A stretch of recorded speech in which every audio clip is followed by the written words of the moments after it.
Hello বন্ধুরা, কেমন আছেন সবাই? এই গরমে সবাই খুবই কষ্ট পাচ্ছেন।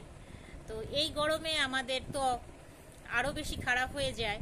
তো সেই ত্বককে সজীব ও সতেজ রাখার কিছু টিপস আজকে আমি শেয়ার করছি।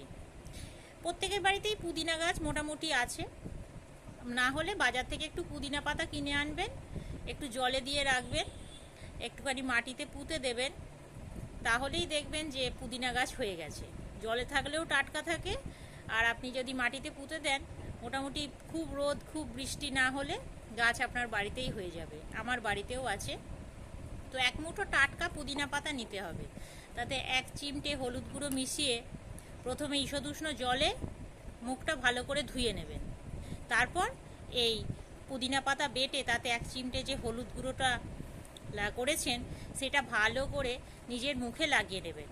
মিনিট 15 রেখে ঠান্ডা জলে ধুয়ে নিলেন। সপ্তাহে 3 দিন করবেন, বিশ্বাস করুন অবিশ্বাস্য ফল পাবেন। আমাদের রান্নাঘরে থাকে মুসুর ডাল। মুসুর ডাল কিন্তু খুব ভালো স্ক্রাবারের কাজ করে। রাত্রিবেলায় 50 গ্রাম মতো মুসুর ডাল ভিজিয়ে রাখলেন, পরের দিন মিক্সিতে বেটে নিলেন। মিক্সি না থাকলে শিলপাটাতেও বাটতে পারেন। তাতে একটু কাঁচা দুধ আর আমন্ড অয়েল মিশিয়ে পেস্ট বানান। যাদের তেলে অসুবিধে আছে তারা তেলটা অ্যাভয়েড করতে পারেন। এবার মুখে, গলায়, ঘাড়ে লাগিয়ে রাখুন। শুকিয়ে গেলে ঠান্ডা জল দিয়ে ধুয়ে নিন। এটা কিন্তু যে কোনো ত্বকেই চলে, শুষ্ক ত্বক, অয়েলি ত্বক, মানে নর্মাল ত্বক, সব ত্বকের জন্যই এই মুসুর ডাল আর কাঁচা দুধ আর আমন্ডের পেস্টের যে প্যাকটা, এটা কিন্তু খুব উপকারী। করে দেখবেন, ফল পাবেন। হ্যাঁ, একদিনেই কি পাবেন, কিন্তু মোটামুটি এক সপ্তাহ একদিন অন্তর করে দেখুন, অবিশ্বাস্য ফল পাবেন, গ্যারান্টি। আমরা অনেকেই রোদে ঘুরে বেড়ানো নয়, কাজের সূত্রেই রোদে বেড়াই। তো আমাদের কি হয়, মুখ কালো হয়ে যায়। তাহলে কি করতে পারেন, টমেটোর যে শাঁসটা আছে, বীজটা নয়, বীজটা বাদ দেবেন। টমেটোর যে শাঁসটা আছে ওর সাথে মধু মেশাতে পারেন। আমাদের প্রত্যেকের বাড়িতেই মধু থাকে।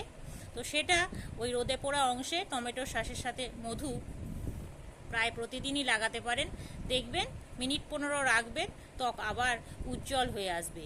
নিজেই তফাৎটা বুঝতে পারবেন। বাড়িতে অনেকেরই কলা থাকে। পাকা কলা একটু চটকে নিন। খাচ্ছেন যতটা, তার থেকে একটুখানি রেখে দিন, সেটা একটু চটকে নিন।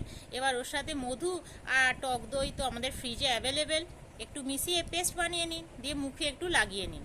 এটা কিন্তু ঈষদুষ্ণ জলে ধুতে হবে।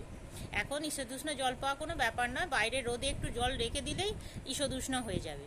সপ্তাহে আপনি 3 দিন করে দেখুন, আপনি দেখবেন আপনার ফেস একদম গ্লো করছে। অনেকেরই মুখে দাগ ছোপ থাকে, তো সেটা থেকে বাঁচার উপায় হলো দুধ, মধু আর পাতিলেবুর রস। পাতিলেবুর রসটা অনেকে নাক করতে পারে, কিন্তু পাতিলেবুর রসের সাথে যদি কিছু মিশিয়ে নেওয়া হয় তাহলে আর ওর ব্লিচিং ভাবটা কেটে যায়। দুধ, মধু আর পাতিলেবুর রস একসঙ্গে মিশিয়ে পেস্ট করে মুখে লাগিয়ে নিন। মিনিট 15 রেখে ঈষদুষ্ণ জলে ধুয়ে নিন।